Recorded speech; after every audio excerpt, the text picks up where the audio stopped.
Welcome to AZ TechCast, sponsored by the Arizona Technology Council, with your hosts, Steve Zylstra and Karen Nowicki. AZ TechCast is dedicated to covering innovation and technology in Arizona and beyond.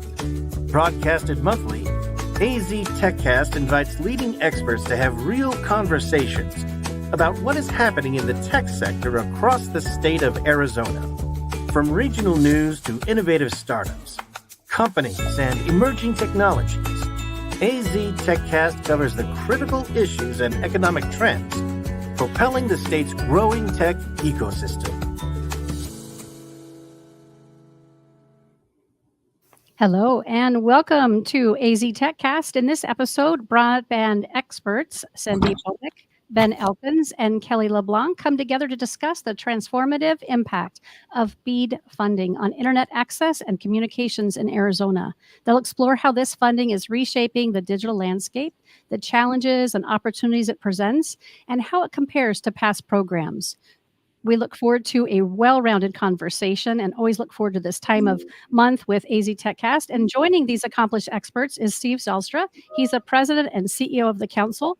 And we look forward to our conversation. Before we dive in and get to the topic at hand, we'd love for each of you to speak briefly about your role in the organization and the role that you play in Arizona Technology's ecosystem. And I'm hoping Steve will start for us. Sounds good. Thank you, Karen, and thank you to the guests. It's great to see all three of you. I'm Steve Zylstra, President and CEO of the Arizona Technology Council and the SciTech Institute. And Tech Council is a statewide organization. We're a trade association. We represent about 750 member companies across the state. We do public policy advocacy at the state and federal level. We do over 100 events a year. We have lots of publications, and we negotiate lower cost products and services for our members. We run an association health plan and a 401k program. And we have 13 standing committees, and any employee of any member can participate on any of those committees. So pretty traditional trade association business model, but serving science and technology-based enterprises.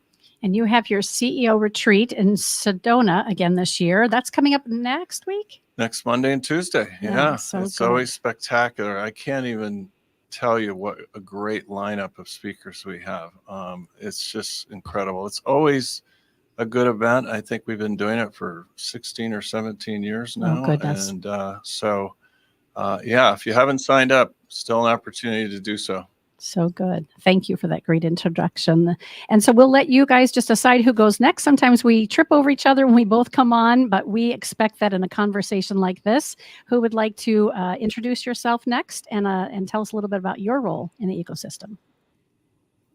I can go next. First of all, thank you, Steve and Karen, for having me for my second time on the TechCast. And I'm Kelly LeBlanc, Chief Marketing and Product Officer for IP Infusion.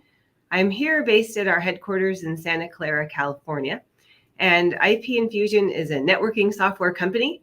What we're bringing to the table is that we provide open networking solutions, which gives users an alternative to traditional hardware solutions so that we can help the community get up and running and lighting up communities faster. Great. I'll go next. Oh, Yeah. Sandeep. Oh no, let's have Sandeep go next. No, Ben, you should go next. Okay. I can take the last one. Okay. My name's Ben Elkins. I'm the CEO of AirBeam. AirBeam's a fixed wireless and fiber to the home provider here in Arizona City, Arizona. We've, for the last 20 years, done a really nice job of providing internet to the rural parts of Arizona. And we've also done fiber to the home into the parts of of our state that really need it the most. We've also now been more in an urban sense. We broke into Mesa, Arizona as well. So we're making our footprint all throughout the state of Arizona. I'm also the CEO of Utah Broadband as well, but that doesn't have a lot of relativeness for today's show. But we're a part of the Boston Omaha broadband of companies. And we have 4 ISPs throughout the U.S. We have Utah Broadband, AirBeam, InfoWest out of St. George, Utah, and FiberFast Homes, which is a nationwide provider of fiber to the home. Great. Sandeep. Karen, thank you so much for having me today. And Steve, it's always great to have meaningful discussion with you. My name is Sandy Bomik. I am the State Broadband Director and Vice President of Infrastructure here at Arizona Commerce Authority. Arizona Commerce Authority housed the State Broadband Office for Arizona by legislation in 2019, where Steve played a vital role.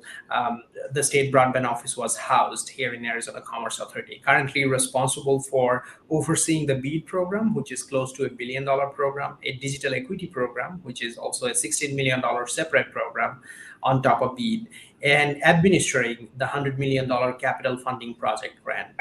Along with that, our office is currently working with Department of Transportation to manage the Middle Mile Network, which was almost a $250 million investment on I-17, I-19, and I-40 East.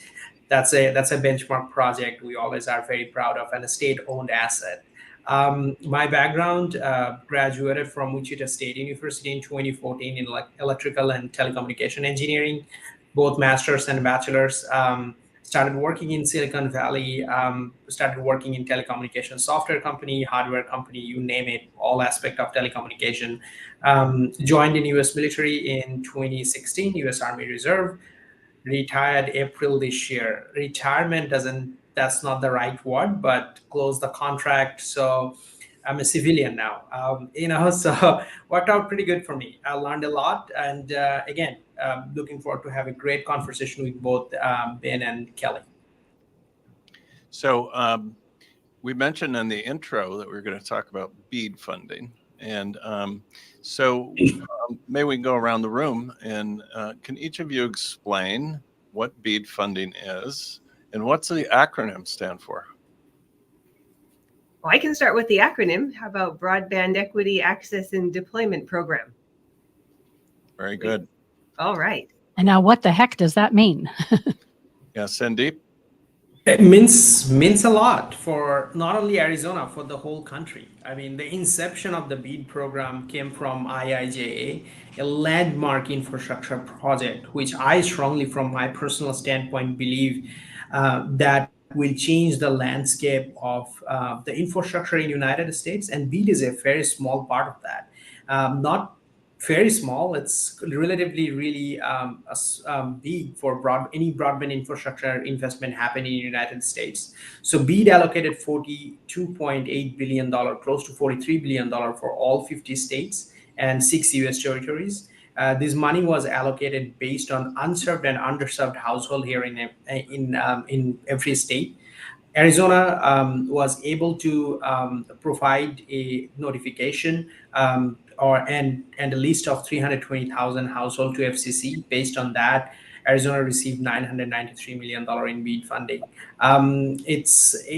The target is to bridge the digital divide, and that to 100%. That means every household need to be connected with high-speed broadband. So that's what we are working on, and all other 50 states and 6 U.S. territories. And by the way, for our audience sake, let's not use acronyms unless we describe what they mean first. So IIJA is the bipartisan infrastructure package. And so anything you want to add to that, Ben? Obviously, I'm not going to be as eloquent as Sandeep on BEAD, but I will say this, that I think in a smaller scale and a simpler scale, what it does is it allows folks in rural America that have been forgotten about because ISPs didn't have the finances to go out there and service some of these communities because it didn't make dollars and cents. What BEAD's going to allow that to happen is those folks are going to get really world-class internet for the first time in their lives. And at the end of the day, that's going to help out not only the communities, but from a medical perspective, from a school perspective, to a work and quality of life perspective. So it's a real game changer for a lot of reasons. And every state, like Sandeep said, is allocated a certain amount of money. Here in Arizona, we were very, very fortunate to have someone like Sandeep leading the charge, who did an outstanding job of almost getting $1 billion, which is incredible for the state of Arizona. And that's really, Sandeep's too modest. He led that charge and led that efforts. And because of his leadership, Arizona's positioned itself really, really well to not only, provide high-speed internet to every single resident in the state. But it's going to happen, and it's going to be implemented well because of him. How do each of your individual organizations fit into the BEAD program? Kelly, why don't we start with you? Yes, so IP Infusion, as a networking software company, our big contribution is to provide an open networking alternative for organizations who would like to have an alternative to the traditional vendors, for example, for reasons of cost or flexibility or overall freedom. So in case any users or viewers have not heard about open networking yet, just a little bit of background. So this is a movement that started in the industry over a decade ago. And it's really about separating your software from your hardware to give freedom of choice and flexibility of deployment. And one of the things that's been really interesting for the BEAD community, when the funding was being administered and the organizations were receiving it, oftentimes supply chain was an issue. So how to get the product as fast as possible to light up the communities and make sure everyone has the internet access they deserve. And so when you separate the hardware from the software, you have a choice of software, a choice of hardware, opening up your supply chain to not only get the technology you need to set up your access points faster, but also at a really good price, because with more competition, you're able to lower the prices as well. And Sandeep, you're managing this program on behalf of the state. You talked about some of the things you've been doing. You identified all the households that will need internet access. What other aspects of BEAD are you engaged and involved in? I think the BEAD, before even we access the BEAD funding, we have to complete a slew of requirements. I mean, Steve, you are aware that we published a 5-year action plan, which was the baseline for BEAD funding last year. Then we published initial proposal volume 1 and 2. I want to give a huge kudos to Steve here. We really needed a partner who can participate into the challenge process, because state was not able to, we as an office was not able to collect the speed test data communities have taken, and that we are talking about 370,000 speed test challenges. Steve's organization, SciTech Foundation, basically took a lead on that and was able to clean up that data. And that is a complete voluntary work. They took this task on within a 15-day notice, was able to partner up with us and helped us with that grueling 60-day period, where they cleaned up that data and submitted that to state broadband office and certified every single speed test challenges was taken on behalf of the citizens of Arizona. So thank you, Steve. Really appreciate and cannot deny your contribution, not only from a mentorship standpoint, but also from an active role in BEAD funding, what you have done for the citizens of Arizona. So really a huge applaud and thank you so much for that contribution. I always say that the Arizona Commerce Authority is one of our most important strategic partners. And absolutely. So we always come through for each other, and we're happy to do that. Thank you. Thank you. So we close the challenge process. And Steve, the biggest job ahead in front of us is to distribute that money. It is very important. We have $1 billion. There are a lot of unserved and underserved area. Creating expectation for the community is also important. We understand everyone wants fiber, and I'm sure Ben would agree with me on that. But there are places, even though there is significant amount of dollar available, doesn't make sense to deploy fiber, because management for the ISP to maintain that network would be really exorbitant. So, making that expectation that, okay, this community will get fiber. These households are really far from each other, so will not get fiber. There will be an alternative technology. Working with ISPs, working with folks like Ben, CEO, letting them make the business decision, letting them know our expectation, working with the vendors like equipment vendors and software providers like IP Infusion, Kelly. And this group, it's very important because there is a Buy America compliance, the BABA compliance in there too. So we need to make sure the equipments are assembled and manufactured here in the United States, along with the software security and everything. Thus, there is a cybersecurity piece of that. So it is very important to bring all the stakeholder together before we open up the procurement. And we got only one shot to open up the subgrantee selection process, make sure that every single household is covered, and ISPs are bidding on this thing. ISPs are the main driver of this whole project going forward. If there is no interest in a project area and that area is unserved, we have to go back to the drawing table. So a significant amount of work will happen in next 1 year. We are currently awaiting on volume 2 approval. The moment volume 2 gets approved, we are in a short clock of 365 days to finish all the subgrantee selection process, accept these, evaluate these, complete negotiation, run 2 rounds of application, and then staple that with the final proposal and send it to MTIA. So there's a daunting task coming ahead of us. Really looking forward to that. Ben, that seems like a good entree to describe AirBeam's role in BEAD. Yeah, no, for sure. I like to piggyback on what Sandeep was saying. For us, we look at it as not only a great opportunity, but kind of something that we feel like it's kind of a badge of honor. We've always served rural Arizona, and now we get an opportunity to actually go into our marketplace and provide them even better internet than we already have, and to hit some of the areas that it just honestly wasn't affordable, like Sandeep was talking about, to provide fiber or high-speed fixed wireless or whatever mechanism to get that bandwidth to the home. And there are lots of Arizona's a big state, and there are lots of areas where it just kind of like Sandeep was talking about, it's not affordability that makes sense to lay fiber down a mile road to hit one home.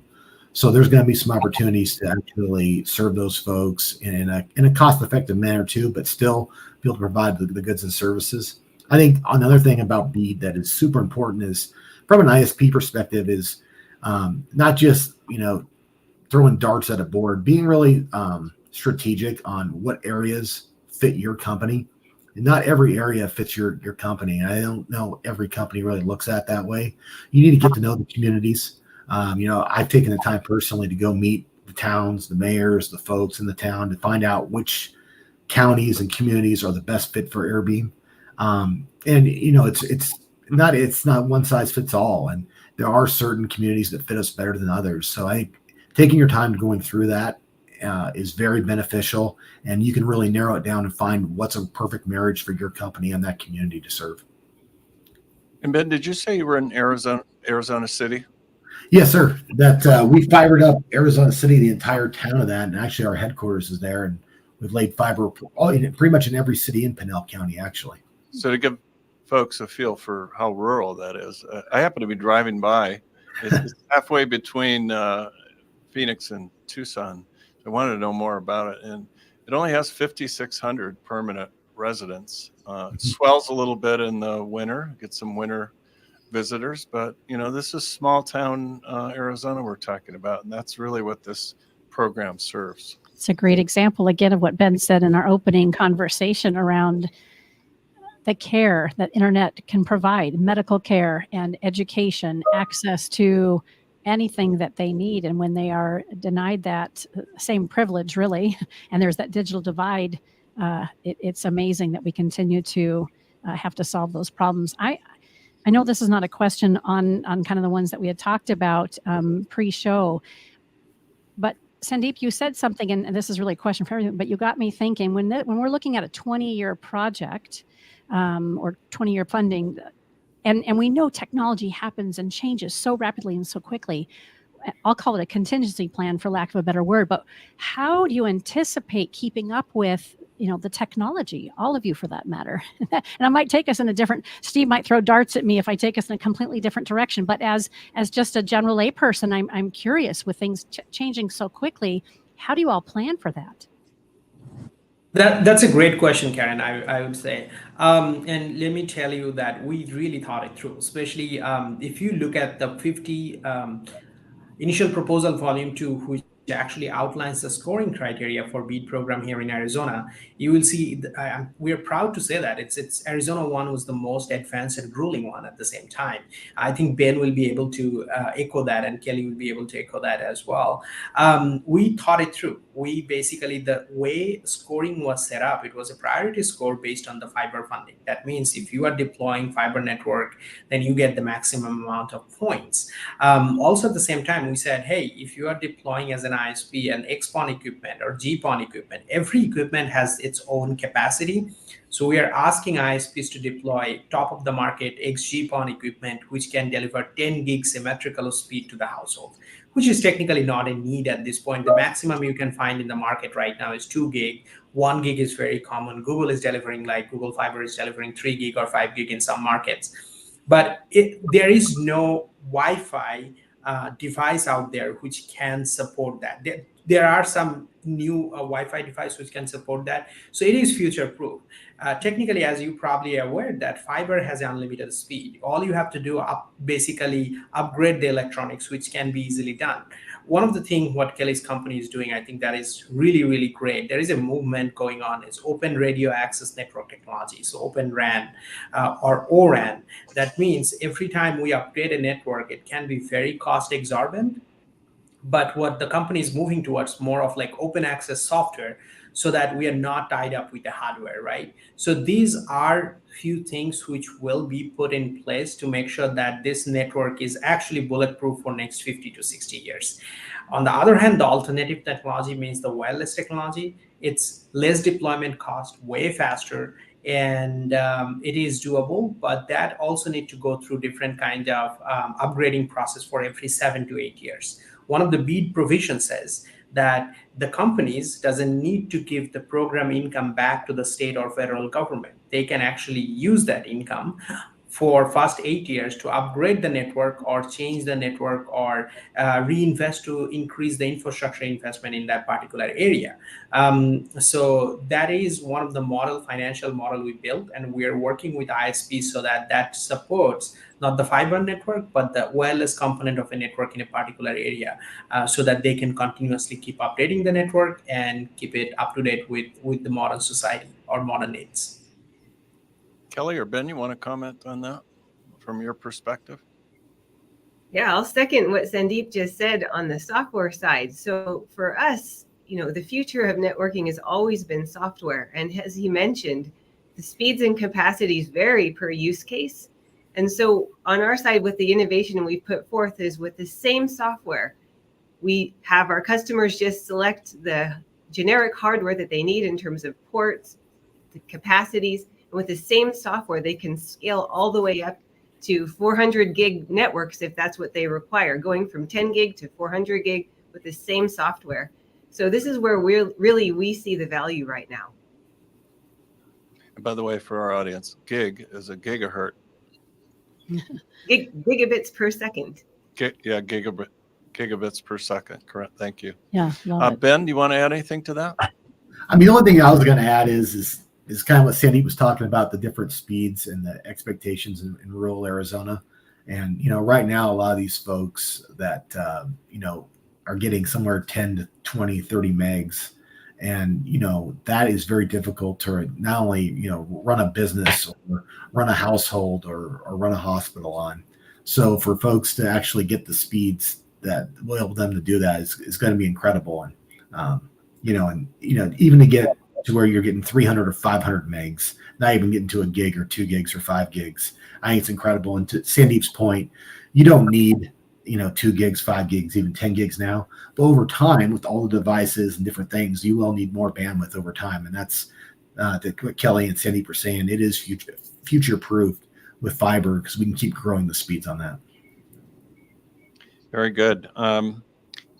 How is BEAD funding affecting internet access and communications, specifically here in Arizona? In the current state?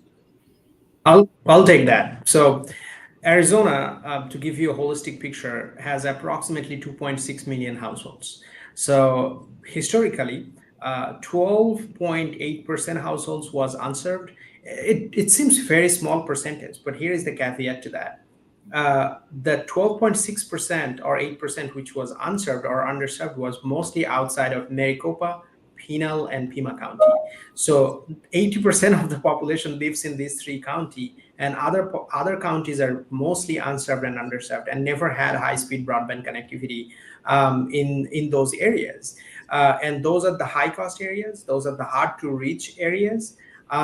So when we are done with the BEAD funding or BEAD infrastructure deployment, the 320,000 households across all 15 counties, Arizona will gain universal coverage when it comes to internet connectivity. That's a huge, huge thing for a state, and I'm sure that's going to be same for any other states or U.S. territories. That gives folks to remain where they are, work from there, live there, basically participate into the modern society and have the equal opportunity of folks or citizens who are living here in Maricopa, Pinal, and Pima County. So that's basically equality for all, right? Like what our governor says, that like equal opportunity for every Arizonans, right? So that's what we are trying to create here by end of 2030.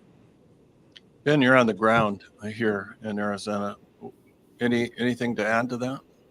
The only thing I would say is that there is a lot of business in the small business sector that has been craving for this, and especially one near to dear to my heart is the snowbird sector of this state. And you're talking modular homes, you're talking RV parks, you're talking hotels, and a lot of the folks, because of affordability, have to go to some of these communities that are not in Scottsdale, Arizona, or not in Phoenix, Arizona. They're going out into the Pinal counties or the Coconino counties or wherever, right? And when those folks do come to visit, they're getting very, very low or substandard speeds. So a lot of these folks who do work from home or work remote are now forced to leave the state, which you're losing state revenue. You're losing all kinds of benefits that the state could have, and it's a trickle-down effect. So I think this will be a huge benefit for us on the small business and resort business of the state as well. That's a good point. There's social impacts that will come from this funding, right?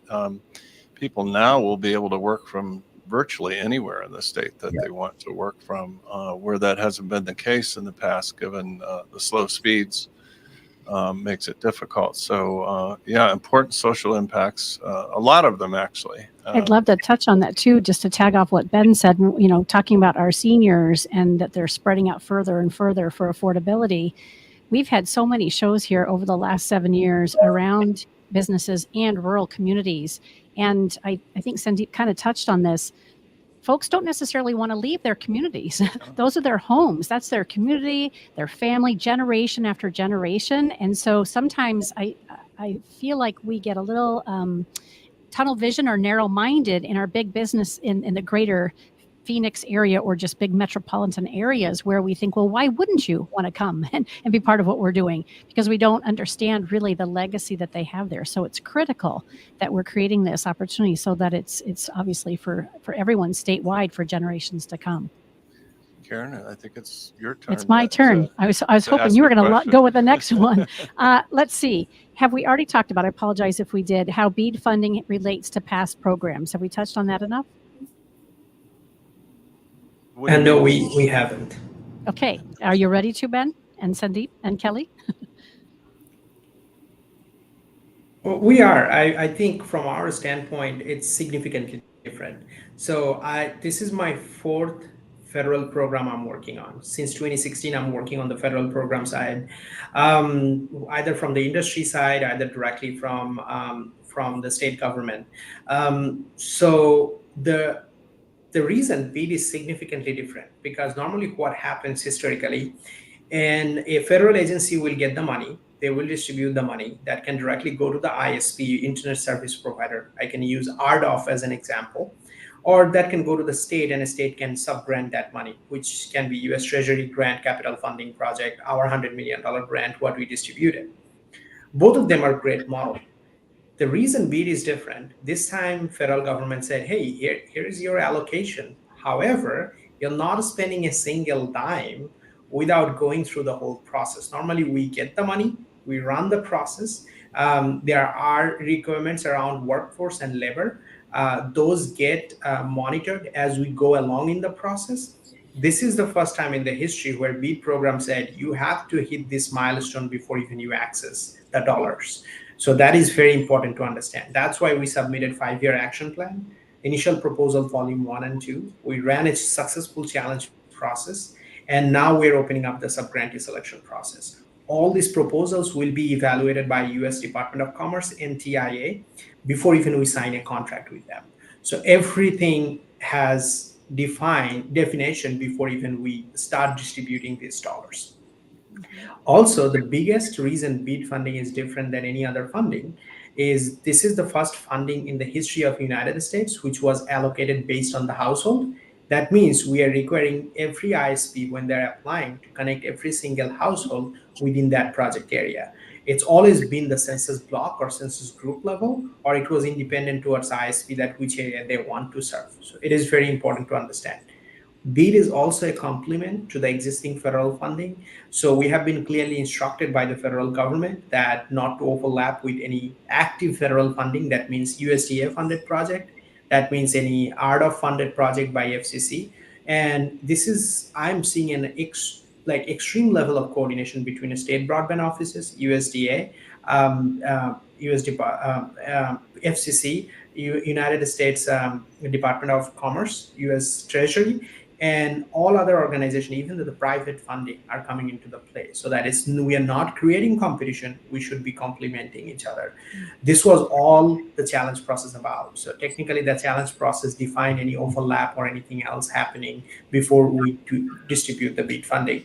I would highly recommend everyone to stay tuned, because we are publishing very soon a state broadband map. The consumer will be able to type their address and see if they are connected currently. If they are not connected, which organization got ISP or which ISP got grant in their area, or if their household is currently eligible for BEAD funding. So they know that when high-speed internet is coming to their household, not even in the area.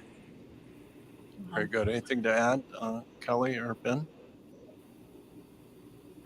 The only thing I was going to add was, like, to Sandeep's point there, I think that one of the advantages that he has from all the mistakes that we've learned from RDOF and Reconnect, we've as a country have made numerous mistakes in those programs, and I think that because of those mistakes, and then some of the points that Sandeep made of all the agencies working together on BEAD, I think it's going to be very successful in that sense, because of not only learning from the mistakes, but it's much more organized than the Reconnects or the RDOFs in the past.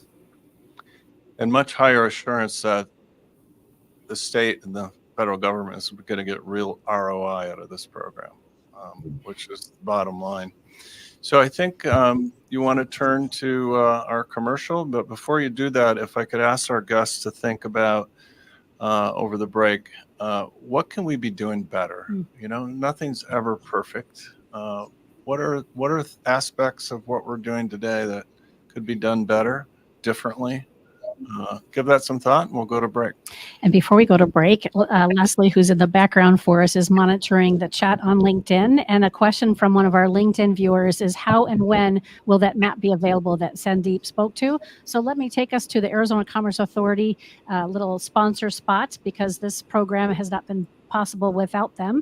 And if you are not familiar with Arizona Commerce Authority, you'd be interested in knowing that it's the state's leading economic development organization with a streamlined mission to grow and strengthen Arizona's economy. And we were fortunate enough to hear Sandeep speak to that directly in his welcome and open. So with that, let's hear from Arizona Commerce Authority. Our streamlined, pro-business approach helps you achieve more by putting less between you and future success. Less red tape, lower taxes, less distance separating you from the tech leaders of tomorrow. This innovative ecosystem will supply your business with tools and resources to compete in the 21st century and beyond. But your future is more than just business success. In Arizona, the lifestyle you want is at your fingertips. Explore cities known for their Southwest heritage and modern vision. Enjoy beautiful scenery and endless outdoor activities on land, water, or snow. And if you're looking for a little friendly competition, we've got plenty of teams to choose from. With constant sunshine, vibrant culture, and natural wonder, Arizona provides a style of living that's entirely unique. People from all over the world call our state home. From student leaders who fill the classrooms of our top-ranked universities, to a skilled and abundant workforce that's ready for what's next.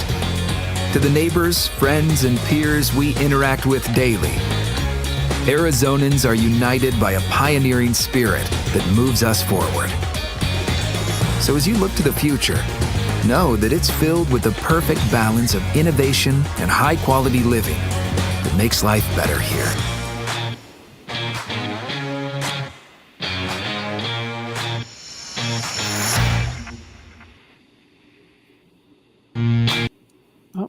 I almost had to watch it a second time. My fingers were a little too quick. Sandeep, can you address our LinkedIn viewers' question around when that map will be available? We are currently working internally on the map. It's tentative to go live online probably end of September or end of October. We're also working on a brand new website for broadband. A lot of stuff happening. We want to rearrange the website at this point, and we're hoping to release that both at the same time. Great. Great. So before the break, I asked the question about what could we be doing better, or what could we be doing different, more innovative. Seems like we're ahead of the game, but there's always more that can be done. Anyone want to speak to that? I can start, Steve. And first, I'd like to acknowledge what you're doing very well, and that is education. And the fact that you have this TechCast where you're educating the entire state, the entire community on what's available and what can be accomplished, I think is fantastic. When I'm thinking about my own program, what I'm always thinking is how can I better educate the community? So one idea, what we do is once we have finished lighting up a community, we'll run a webinar. We'll bring the customer with us and we'll talk about what was the transition to open networking like on your journey to provide, for example, broadband for all in your community. And we go over all the pitfalls, what should be avoided, what should be done. I mean, we do the good, the bad, and the ugly, just to make sure that everyone is as educated as they can be when going through the journey in this entire process. Other input? I think I'll go next. Steve, we have the infrastructure fund. I think we will cover the 100% Arizona household either way, either through alternative technology or mostly probably with fiber. I think the biggest question right here is two components which need to be addressed. All of here in this call are aware that ACP went away. That was a big vehicle. The Affordable Connectivity Plan, the $30 plan for low-income household was a big vehicle and big thing for Arizona, not only Arizona household, the household across the United States. We as a state broadband office, like any other office, really banked on that when we planned our BEAD deployment. And now that it's gone, and that the adoptability will be impacted based on that. I mean, we will have this high-speed internet in rural Arizona, but if families cannot afford it, and in that case, it will not bring any success. And if families cannot afford it, and ISPs doesn't make any money, eventually they will leave that network abandoned. And I'm sure Ben can talk more about it. It's very difficult if their subscription rate is really low. In that case, we cannot we cannot adopt that fact that there is no subscriber or something like that. And also on top of that, the digital equity piece. We'll have this infrastructure. Customer will most probably subscribe to high-speed internet connectivity, but how should you use internet, right? Like without the right appropriate education, it would be difficult to navigate. Like job and workforce training. So we have to create this training in the background so that people can take advantage of that.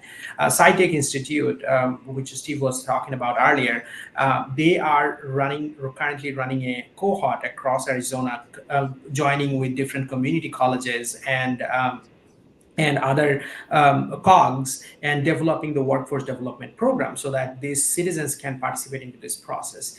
There are telemedicine programs, but how many people can sign up for this telemedicine program? Need to be friendly. So creating a digital navigator program in the nearest library so that our elderly population can go there, and this digital navigator position can sign them up for this thing is very important, because if there is no meaningful way to use this broadband high-speed connectivity, then there is no adaptation of this network, and there is no positive ROI on the social impact of this network.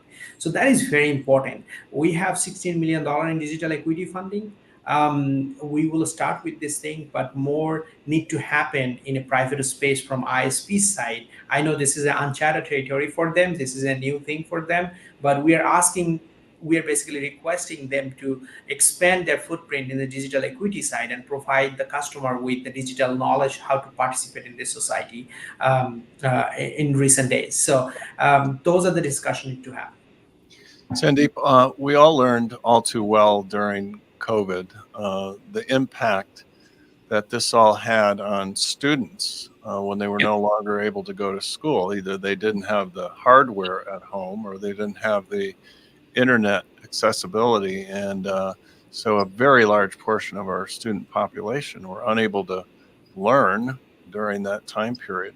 So on that first point, have you collected any data yet to determine what percentage of our population, once they have access, won't be able to afford paying for internet access?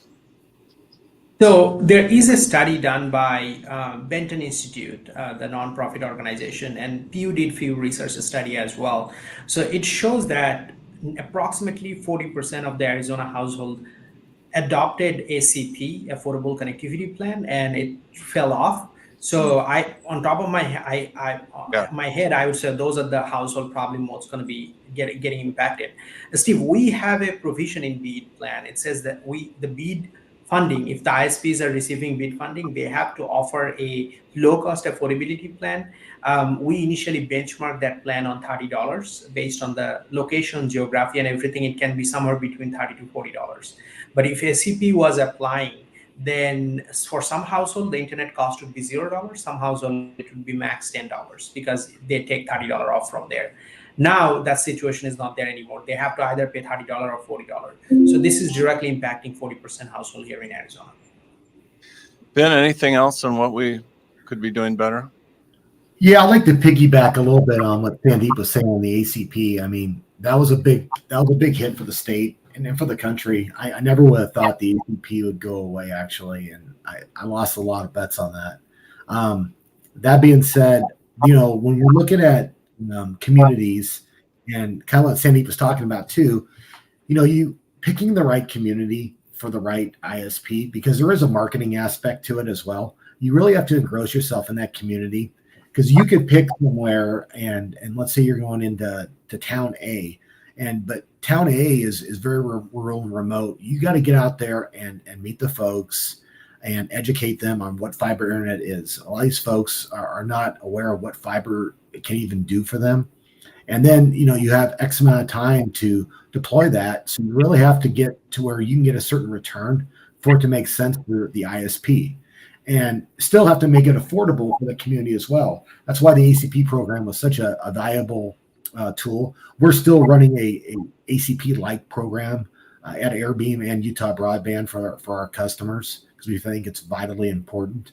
That being said, a lot of these ISPs are backed by private equity, and I'll walk a fine line with the private equity folks, but they're expecting a certain return, and they may not have the community's interest at heart. So it's a real fine line of servicing the community, taking care of the community, and then obviously serving your shareholders at a private equity. And luckily for us at Boston Omaha, we don't have to worry about that, but I know a lot of folks do, and it's a real dicey situation for the folks that need this the most, and the underserved that Sandeep was talking about. Well, thanks to all of you for your thoughtful responses on that. We all have to come together as a community to solve some of these issues. So, Kelly, I want to turn to you next. What solutions can open networking provide for internet access and communications? Yes, so I can answer from a networking software provider perspective, an entire portfolio. So for example, we deliver an access router for mobile access, fixed wireless access, cable access. So customers can take the software that they need and deploy it on their choice of hardware to bring those solutions up really quickly to provide access to the community. We have also an aggregation router, which provides the middle mile services. So to make sure that the connectivity can happen along the middle mile as well. So it's an entire portfolio. Open networking gives a very interesting proposition because you can take the software and hardware that you need in weeks versus months or sometimes even years, depending on how long the line is to get what you require. So one of the things we bring to bear is an entire portfolio in a shortened amount of time. And then, of course, the flexibility through cost and choice as well. I think you've kind of alluded to some of the answer for this next question. What should customers look for when evaluating open networking solutions as an alternative to traditional networking solutions? And then again, from a naive perspective, who is the customer? Is it the homeowner? Is it the municipality? Is it, who is it? Well, so from our software provider side, our customers is the service provider and the ISP, who of course has their customer, who of course would be the businesses in the residential. So when we are talking to our ISP and service provider customers, we always say, look for a mature solution, because many of these companies have been using traditional products for a very long time. So you want to pick a mature piece of software. You also want to make sure it's easy to use. So many of these customers have been using, for example, Cisco for many years. Companies like IP Infusion use an industry standard command line interface. So the transition from a Cisco product, for example, to an open networking solution will be very easy. You don't need to train your staff. They already know how to use it. Also, we provide graphical user interface for just point and click. So doing all those things to make things easy, and then as well as providing 24/7 support, because if there's one thing that we know when we're providing broadband access, it needs to be always on. We always like to bring these conversations back to our audience by asking for good examples, use cases, success stories, big wins. Could each of you sort of speak to some really great examples of how all this is having an impact in the real world?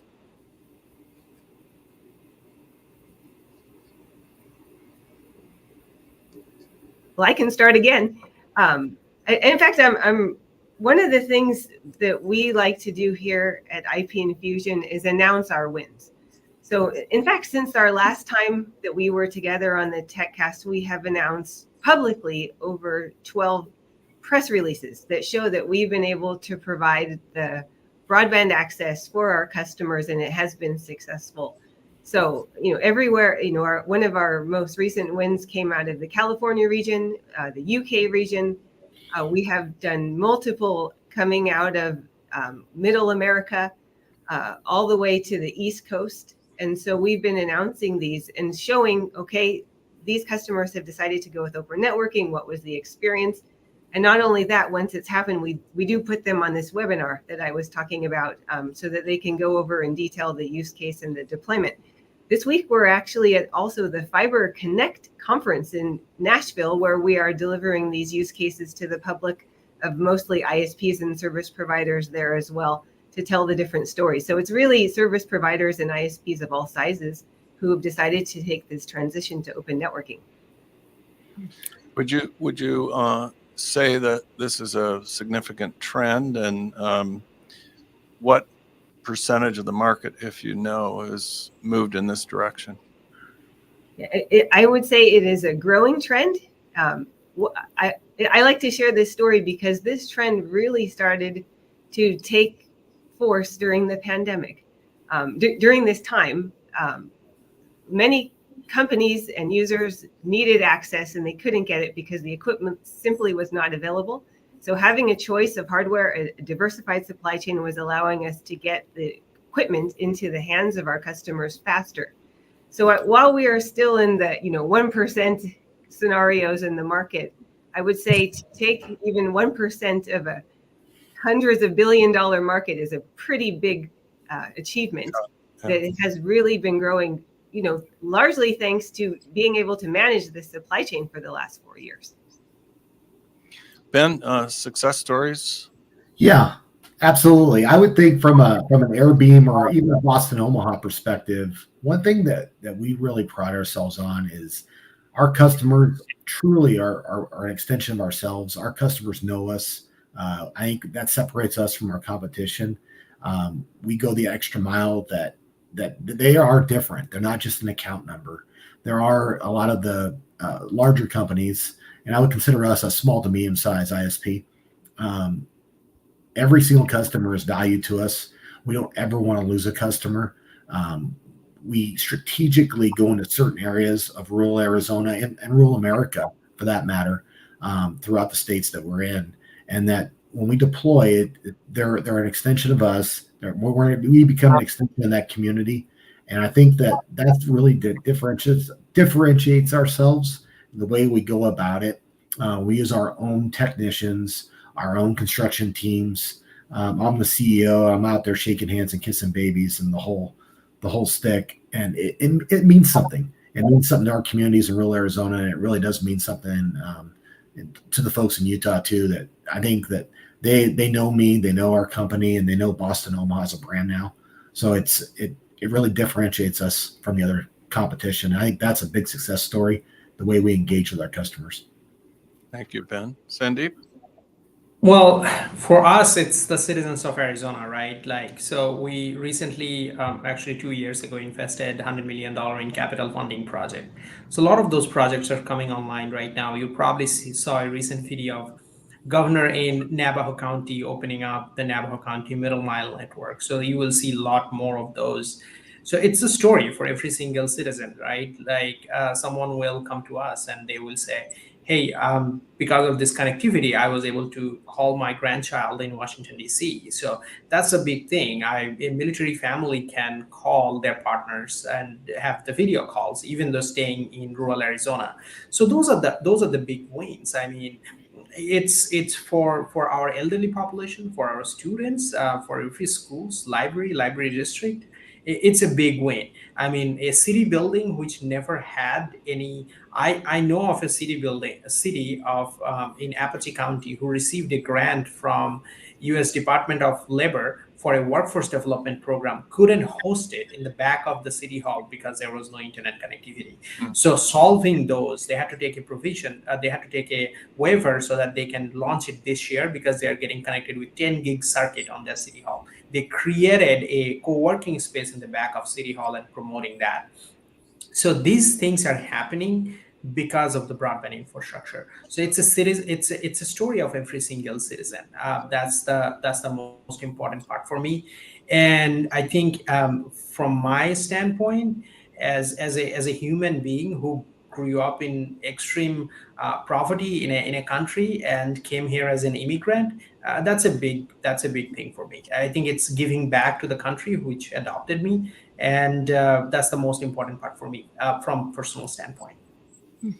Yeah, I'll share a story. I met recently the mayor of Superior, Arizona, another very small town, I guess still a mining town, always a mining town. They've reacquired a school that had been sold to the private sector. And one of the first things they're going to do is completely outfit it with the latest and greatest technology so that in the interim, as this plan rolls out over the state over time, community members will be able to come to this facility to get access anytime they need it. So communities are finding other innovative ways to provide access. As Sandeep knows well, libraries across the state are one of the main areas where community members, particularly in rural Arizona, can come to get internet access. They've been a leader for a long time in that. So that's where a lot of kids had to go during COVID in order to continue to learn and to study. Karen, you have another question? Sure. What challenges still exist then when it comes to connecting communities with internet access? We've touched on this, but let's highlight that. Where are some of the challenges still as we roll this out? I guess from an Airbnb perspective, the biggest challenge is sometimes is getting middle mile to some of these communities and getting actual connectivity there. Some of these towns so far removed that it's very difficult and challenging. And the middle mile piece probably is the one thing that keeps me up late at night sometimes on how I'm going to get that and how am I get redundancy to that community as well. So it's one thing to get connectivity there, but then how do I get the redundancy? So when that monsoon comes down and destroys my infrastructure, how am I going to be able to have the redundancy there? That's probably in rural Arizona our biggest challenge. And then finding equipment that can withstand the heat too in some of these areas. That's another challenge that a lot of other states don't deal with that we do here in Arizona. There's only certain equipments and that work in our state. So you cannot put a microtick router in a lot of these areas. You need something like an IP fusion solution, for instance, right? So those would be the basic examples for me as far as the challenges that we have is the middle mile. Well, the whole world recently found out what happens when the internet goes down, right? And Yes. the dramatic impact on society, whether that's in a local community or across the country or across the world. We all depend on it every day. Other responses to Karen's question? Yeah, so we are seeing it in firsthand and expecting a slew of roadblocks coming ahead of us, right? It's not only about definitely echo what Ben said, the middle mile piece. I mean, BEAD funding will support some of the middle mile if there is no middle mile available, but that wouldn't, any federal funding doesn't support any redundancy. So ISPs has to create that by themselves. So creating that business environment, which I think our office was able to do a great job. We have pretty good interest from 72 different ISPs to apply for BEAD funding. So that's a huge thing. I think the most important part ahead of us is like properly distributing this dollar, go through the NTIA vetting process. And two most important, what we are seeing, the recent trend, we will have all the 50 states will suddenly start investing $43 billion in broadband infrastructure. So we need a huge workforce. And that is a discussion as Steve and I we always have, well, how exactly we can train these college graduate or community college graduate so that they can work in this industry. That's a huge thing. And just for our audience, IIJA is basically the parent of the BEAD funding, Infrastructure and Job Acts. So every infrastructure funding in the United States, including BEAD funding, is attached to a KPI called how many jobs you have created here in the state. Mm-hmm. So that metrics is very important for federal government to track, so that we will be tracking. So creating local job, creating those individuals into the community and create a transition plan for them so that ISPs can hire them permanently when this infrastructure is done is very important. And of course, not to mention Arizona has a different terrain, different geography all across the state. Permitting is going to be a huge deal for the state of Arizona. So suddenly, all the state agencies, local government, we're going to get slammed with slew of permitting application from the ISP. So that need to be addressed as well. So we are addressing as we are going along in this process. Well, unfortunately, we've almost run out of time. I'd like to go to a final question. If each of you in 30 seconds or so can get out your crystal ball and predict what the environment's going to look like in the next 5 to 10 years as a result of the BEAD funding. Well, I can share what we would like to see. We want to see broadband for all. Mm-hmm. Excellent. I think from a AirBeam perspective, Boston Omaha perspective, we're super excited about BEAD. We think that it's going to be a great thing for not only Arizona, for the whole country. I think that because of guys like Sandeep, Arizona is positioned extremely well to take advantage of this. I don't think other states are as fortunate because they don't have a Sandeep running the program. But I do think that if the state and government work together to select the right partners for the right communities, I think it's going to be a wildly successful program that's going to be different than the other programs that they've tried in the past.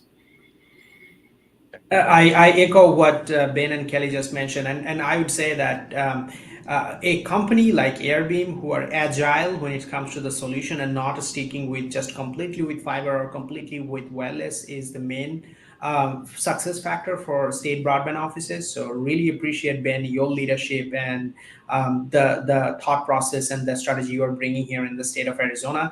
And from our perspective, we have definitely internet for all. But also at the same time, once the infrastructure fund goes out next year, I think it's folks like Steve, folks like our other state leaders, Arizona Tech Council, other nonprofits need to come together and work with the state broadband office to create that environment, create that workforce, create that program which will be implemented on top of this infrastructure is going to define the success factor for us, not only 5 years, 50 years going forward. Well, we'll be there to support you, Sandeep.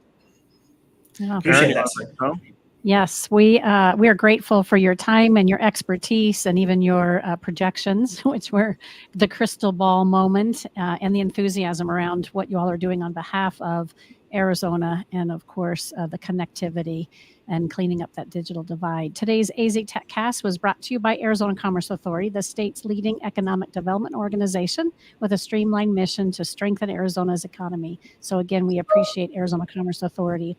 If you're interested in being a podcast participant or a sponsor for AZ Tech Council's AZ TechCast, then please contact marketing at aztechcouncil.org to learn more about the opportunities to further position you as a tech expert, influencer, or innovator. Until next time, I'm Karen Nowicki. Thanks again for listening. Thank you for joining us for this episode of AZ TechCast with Arizona Technology Council, featuring leading tech and business experts that help influence and shape our great state and the industries they serve.